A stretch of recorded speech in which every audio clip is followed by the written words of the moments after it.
Hi hello ನಮಸ್ಕಾರ ರೀ. ಇವತ್ತಿನ ದಿನ ನಾನು ನಿಮ್ಗೆ ಅಗದಿ ಸ್ಪೆಷಲ್ ಆಗಿರುವಂಥ ಹೋಟೆಲ್ನಲ್ಲಿ ಸಿಗ್ತಕ್ಕಂತಹ ಇಡ್ಲಿ ಸಾಂಬಾರನ್ನ ಮಾಡಿ ತೋರ್ಸಾತೆ ನೋಡ್ರಿ. ಸೊ ಈ ಸಾಂಬಾರು ತಿಂದೋದವರು ಕಳೆದೋಗ್ತಾರೆ ನೋಡ್ರಿ, ಅಷ್ಟು ಸಖತ್ತಾಗೈತಿ. ಹಾಗೆ ಕೂಡ ಮಾಡೋಕ್ಕೂ ತುಂಬ ಈಸಿ ಆಗೈತಿ. ಸೊ ಬೆಳಗಿನ ಜಾವದಾಗ ನಿಮ್ಗೆ ಇಡ್ಲಿಗೆ ಸಾಂಬಾರು ಏನು ಮಾಡಬೇಕಪ್ಪ ಅಂತ ಚಿಂತೆ ಆಗೈತೇನ್ರಿ. ಸೊ ಬನ್ನಿರಿ ಅದನ್ನು ಹೆಂಗೆ ಮಾಡಿದಂತ ನಿಮ್ಗೆ ಅದು ಹೇಳ್ಕೊಡ್ತೀನಂತ. ಸೊ ಮೊದಲೇದಾಗಿ ನಾನಿಲ್ಲಿ 1.5 ಕಪ್ನಷ್ಟು ನಾನು ತೊಗರಿಬೇಳೆನ ಹಾಕ್ಕೊಳ್ಳಾಕತ್ತೀನಿ ನೋಡ್ರಿ. ಸೊ ಒಂದು ಕುಕ್ಕರಿಗೆ ತೊಗರಿಬೇಳೆನ ಹಾಕ್ಕೊಂಡು ಒಂದು 2ರಿಂದ 3 ಬಾರಿ ನಾನು ಸ್ವಚ್ಛಗೆ ತೊಳೆದಿಟ್ಕೋತೀನಂತ. ಸೊ ಈ ಸಾಂಬಾರು ನೀವೇನಾದರೂ ಮನೆಯೊಳಗೆ ಮಾಡಿದ್ರಂದ್ರೆ ಎಲ್ಲರೂ ಸಾಂಬಾರನ್ನ ಕುಡಿತಾರೆ ನೋಡ್ರಿ, ಅಷ್ಟು ಇಷ್ಟಪಟ್ಟು ತಿಂತಾರೆ. ಅಷ್ಟು ತುಂಬ ಸಿಂಪಲ್ಲಾಗಿ ಟೇಸ್ಟಿಯಾಗೈತಿ ನೋಡ್ರಿ.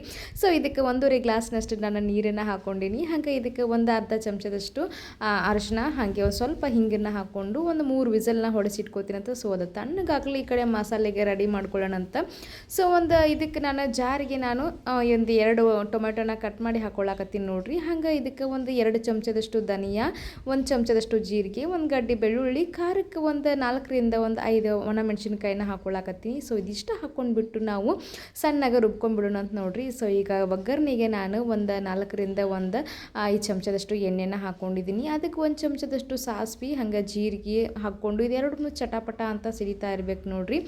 ಆವಾಗ ನಾನು ಒಗ್ಗರಣೆಗೆ ನಾನು ಒಂದು 2 ಒಣಮೆಣಸಿನ್ಕಾಯಿನ ಕಟ್ ಮಾಡಿ ಹಾಕ್ಕೊಳ್ಳಾಕತ್ತೀನಿ. ಹಂಗೆ ಒಂದು ಸ್ವಲ್ಪ ಕರಿಬೇವು ಸೊಪ್ಪು ಹಾಕ್ಕೊಂಡ್ಬಿಟ್ಟು ಒಂದು ಸ್ವಲ್ಪ ಫ್ರೈನ ಮಾಡ್ಕೊಳ್ಳೋಣಂತ್ರಿ. ಸೊ ಈ ಕರಿಬೇವುದೆಲ್ಲನೂ ಸ್ವಲ್ಪ ಹಸಿ ವಾಸನೆ ಹೋಗಿ ಚಟಪಟ ಅನ್ಬೇಕು ನೋಡ್ರಿ, ಅವಾಗ ತುಂಬ ಚೆನ್ನಾಗಿ ಬರುತ್ತೆ.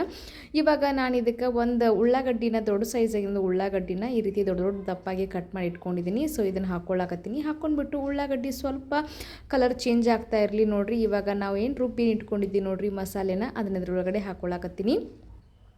ಇದಿಷ್ಟು ಹಾಕ್ಕೊಂಡ್ಬಿಟ್ಟು ಒಂದು ಸೌಟಿಂದ ನಾವು ಸ್ವಲ್ಪ ಚೆನ್ನಾಗಿ ಇದನ್ನು ಮಿಕ್ಸ್ ಮಾಡ್ಕೊಳ್ಳೋಣ ಅಂತ. ಸೊ ಇದೆಲ್ಲ ಹಸಿ ವಾಸನೆ ಹೋಗಿ ಸ್ವಲ್ಪ ಆಯಿಲ್ ಅದೇ ರೀತಿ ಬಿಡ್ತಾ ಇರಬೇಕು ನೋಡ್ರಿ. ಸೊ ಇವಾಗ ನಾನು ಇದಕ್ಕೆ ಒಂದು 2 ಚಮಚದಷ್ಟು ಧನಿಯಾ ಪುಡಿ, ಹಾಗೆ ಒಂದು ಸ್ವಲ್ಪ ಅರಿಶಿನ ಹಾಕ್ಕೊಳ್ಳಾಕತ್ತೀನಿ. ಹಾಗೆ ರುಚಿಗೆ ತಕ್ಕಷ್ಟು ಉಪ್ಪು, ಹಾಗೆ ಒಂದು ಸ್ವಲ್ಪ ನಾನು ಹಿಂಗನ್ನ ಹಾಕ್ಕೊಳ್ಳಾಕತ್ತೀನಿ. ಹಾಗೆ 1 ಚಮಚದಷ್ಟು ನಾವು ಇದಕ್ಕೆ ಸಾಂಬಾರು ಪುಡಿನ ಹಾಕ್ಕೊಳ್ಳೋಣ ಅಂತ. ಸೊ ಸಾಂಬಾರು ಪುಡಿ ಹಾಕ್ಕೊಂಡಿದ್ದು ವಿಡಿಯೋದಲ್ಲಿ ಬಂದಿಲ್ಲ. ಸೊ ಹಾಗಾಗಿ ಸಾಂಬಾರು ಪುಡಿ ಅದೆಲ್ಲ ಹಾಕ್ಕೊಂಡು ಆದಮೇಲೆ ನಾವು ಇದನ್ನು ಸ್ವಲ್ಪ ಚೆನ್ನಾಗಿ ಬೇಯಿಸ್ಕೊಳ್ತೀವಿ ನೋಡ್ರಿ. ಇವಾಗ ನಾವೇನು ರುಬ್ಬಿ ನಾವೇನು ಬೇಳೆ ಬೇಯಿಸಿ ಇಟ್ಕೊಂಡಿದ್ದೀವಿ ನೋಡ್ರಿ. ಸೊ ಅದನ್ನು ಚಂದಾಗಿ ನಾವು ಕಡದ್ಬಿಟ್ಟು ಚೆನ್ನಾಗಿ ಸ್ಮ್ಯಾಶ್ ಮಾಡಿಕೊಂಡು ಹಾಕ್ಕೊಂಡು ಅದು ನಿಮ್ಗೆ ಎಷ್ಟು ನೀರು ಬೇಕಲ್ಲ, ಸೊ ಅದಕ್ಕಷ್ಟು ನೀರು ಹಾಕ್ಕೊಳ್ಳೋಣ ಅಂತ. ನೀರು ಹಾಕ್ಕೊಂಡ್ಬಿಟ್ಟು ಇದನ್ನು ಸ್ವಲ್ಪ ಸೌಟಿಂದ ಸ್ವಲ್ಪ ಚೆನ್ನಾಗಿ ಮಿಕ್ಸ್ ಮಾಡಿಕೊಂಡು, ನಿಮ್ಗೇನಾದರೂ ಈ ಸಾಂಬಾರು ಸ್ವಲ್ಪ ತಿಳುವಾಗಿ ಬೇಕಂತಂದರೆ ಸ್ವಲ್ಪ ನೀರನ್ನ ಜಾಸ್ತಿ ಹಾಕ್ಕೊಡ್ರಿ, ಇಲ್ಲ ನಮ್ಗೆ ಸ್ವಲ್ಪ ತಿಕ್ಕಾಗಿರ್ಬೇಕಂತಂದ್ರೆ ನೀರನ್ನ ಕಡಿಮೆ ಹಾಕ್ಕೊಡ್ರಿ.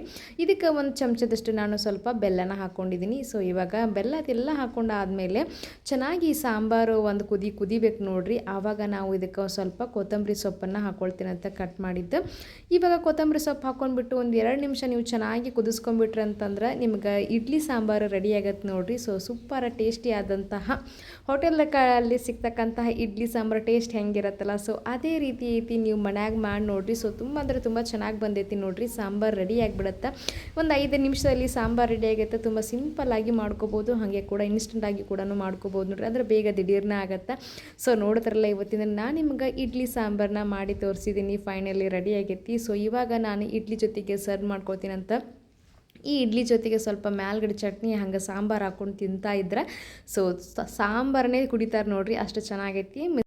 ಈ ಸಾಂಬಾರನ್ನ ಮಿಸ್ ಮಾಡ್ದೆ ನಿಮ್ಮ ಮನೆಯೊಳಗೂ ಮಾಡ್ಕೊಂಡು ತಿಂದು ನೋಡ್ರಿ. ಸೊ ತುಂಬ ಸಖತ್ತಾಗಿ ಹಂಗೆ ಐತಿ. ಹಂಗೆ ಮಾತ್ರ ಮಾಡೋಕ್ಕೂ ತುಂಬ ಈಸಿ ಐತಿ ನೋಡ್ರಿ. ಮತ್ತೆ ತಡ ಮಾಡ್ತೀರಿ, ಹಂಗೆ ನಮ್ಮ ಚಾನೆಲ್ನ ಸಬ್ಸ್ಕ್ರೈಬ್ ಮಾಡ್ಕೊಡ್ರಿ. ಮತ್ತೆ ಸಿಗ್ತೀನಿ ರೀ. ನಮಸ್ಕಾರ ರೀ.